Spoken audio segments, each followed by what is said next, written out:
Video. This is the Rope Masters videocast, your source for the best in rope skipping instruction. Hosted by world champion Peter Nessler. Welcome back to Michigan. It's another cold day out, but that is how things are this time of year.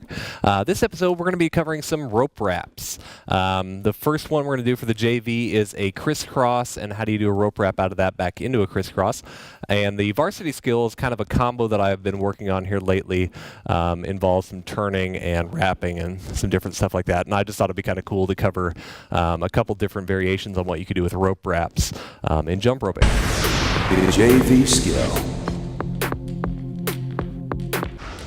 For the JV, we're going to be covering a crisscross rope wrap. Now, what it'll do when we're finished is go from here, cross, wrap, and out. The other side, cross, wrap, and out.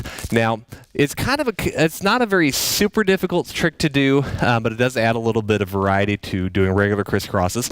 What we're going to start with is you're going to come over, do a crisscross. Now, as it's coming over, the rope wrap part of this, you need to make sure, first of all, that you can do side swings pretty comfortably if you want to do this. So you should just be able to go side swing, and out. You should feel comfortable doing that. Side swings on both sides, going back and forth. And also your crisscross. Now to combine those, like I said, we're going to come over. Now whatever hand is on top is the arm you're going to wrap on. So for me, I'm going to go from here. If my left hand is on top, I'm going to bring it over. Now what's going to happen is as the rope comes over, you jump. I'm going to go straight over so it wraps onto my arm this direction.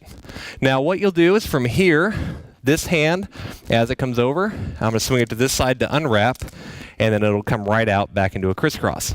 So what it'll look like again, you go jump, the hand that's on top swings over, it's going to come over onto a wrap. Now the rope, if you leave it over here, is just going to keep wrapping on your arm, which is not what we're trying to do, remember. So you want to just have it wrap one time. So just have this one loop here.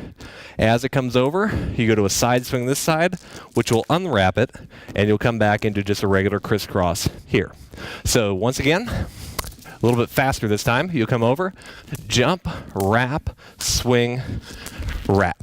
So we'll try it on the other side this time. If I go this hand on this side, we're going to go over, jump, wrap that side, unwrap, and jump. So it goes over, wrap, unwrap, jump, and then the side, whoop, we'll go over, jump, wrap, unwrap, jump. So you want to practice doing that really slow, kind of like that, where you feel really comfortable doing the swings here, doing it on both sides. Once you can do that, you can speed it up. So you're jumping and out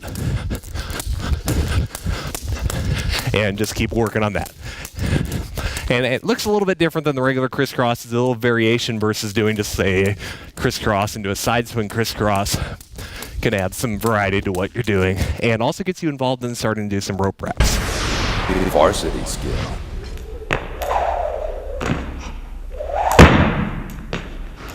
All right, for the varsity skill, we're going to be covering the whack me rope wrap. And it's called that because you're going to hit yourself a lot while you do this. Now, what it is going to be when you finish, you're going to be doing something here. See if I can get it. It goes around and around. So that's the finished product of this trick. It's a double. It's kind of like a 2.5 triple under because the first part you're doing a turn. It's kind of a double under. It's maybe a little bit more than a double, not quite a triple. Then the second half's a triple at the end. Now, walking through it on the ground, this is going to seem rather simple, but once you start doing it in the air, this one you're going to hit yourself a lot. If you notice my head, I got a nice wrap or sort of whip mark on my head because I whacked it pretty hard. Now, what you'll start with, start off forward. You're going to jump, turn. What you're going to do, depending on which way you turn, is going to dictate which arm is going to go down, which arm is going to go get wrapped on, and all that stuff. I turn to my left, so when I turn left. My left arm's going to go down back behind my leg. It's going to come right here. What I'm going to do here is this going to go between my legs. This rope's going to come up, and I'm going to wrap it backwards right here. So that's the first part. So walking through that again, I turn 1, 2.5 right there. Maybe 3. I call it 2.5. So you get to here. Second half, you come out, jump, and under. So, and you'll notice there's a slight pause. You're going to kind of pause right there, and then out. And the reason I do that pause is because if you just go right away, you're going to whip yourself all the time. So I kind of learned by whipping myself a lot that you need a pause. So what you'll do again, start here, you jump, 1, 2, 3, sort of slight pause, 1, 2, 3, all the way under, and land. So you want to walk through that one quite a few times, and the walkthrough you don't even have to jump for. It's just going to be that. So you just want to practice that one quite a few times.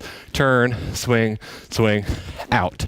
So you just work on that one, go through, swing, wrap, come around, and out. And remember, whatever way you're turning, left arm or to my left side, left arm goes behind my leg, wrapping on my right arm. Once it wraps that one time, unwrap this side, both hands come out, and you land it jumping backwards. So you want to work up. First of all, go to here. You got that part, pause, jump, and all the way under. So once you combine them, you go here, jump, pause, and around. And then also you'll notice that I'm kicking this leg up. To get that rope out from underneath you without it catching on that leg, you do need to lift that leg up pretty high to make sure it doesn't get hit. So once more, up, around, and around, and you want to get that one whipped under you. So that's a variation on what you can do with rope wraps. There's a lot of really creative things that you can do if you're willing to kind of combine them. They're hard to do if you're trying to do a quad or quintuple trick straight. So I've kind of come to a conclusion that they look really cool if you do them in doubles or triples, but do them as part of combinations. And there's a lot of really cool tricks you could do with rope wraps. For more information, check out www.jumprm.com.